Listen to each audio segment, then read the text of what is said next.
Welcome to நம் சமையல். இன்றைக்கி பார்க்க போகிறது கடாய் பன்னீர். அது எப்படி செய்யலான்னு பார்க்கலாம் வாங்க.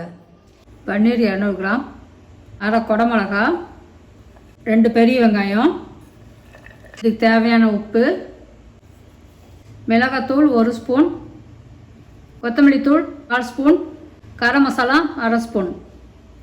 இது நல்லா பசரிக்கலாம். 5 ஸ்பூன் எண்ணெய் ஊற்றிக்கலாம். அடுப்பை மீடியமாக வச்சுருங்க. பன்னீர் கலவை அதில் போடலாம். பன்னீர் உடையாமல் லேசாக திருப்பி போடுங்க. இந்தளவு உணவுனா போதும், எடுத்துடலாம். அதே எண்ணெயில் ஒரு பிரிஞ்சி இலை, 1/2 ஸ்பூன் சீரகம், 1/2 ஸ்பூன் மிளகு, 2 சின்ன வெங்காயம் பொடியாக அரிஞ்சு வச்சுருக்கேன், அதையும் போட்டுறேன்.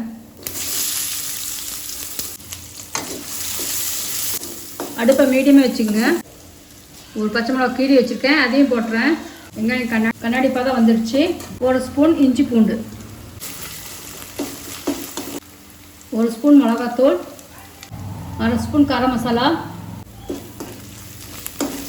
1 ஸ்பூன் கொத்தமல்லி தூள், 1 ஸ்பூன் மஞ்சத்தூள், 2 தக்காளி அரைச்சி வச்சுருக்கேன், அதையும் போட்டுறேன். ஒரு 5 நிமிஷம் அப்படியே மூடி வச்சுருங்க. அடுப்பை மீடியமாக வச்சுருங்க. எண்ணெய் நல்லா பிரிஞ்சு வந்துடுச்சு, கெட்டியாக இருக்குது. ஒரு 1/2 டம்ளர் தண்ணி ஊற்றுறேன். இப்போ உப்பு காரம் பார்த்துருங்க. தேவையான அளவு உப்பு போட்டுங்க. பொரிச்ச பன்னீர் இதில் போடலாம். அடுப்பை மீடியமாக வச்சு ஒரு 5 நிமிஷம் அப்படியே மூடி வச்சுருங்க. இல்லை எண்ணெய் பிரிஞ்சு வந்துடுச்சு.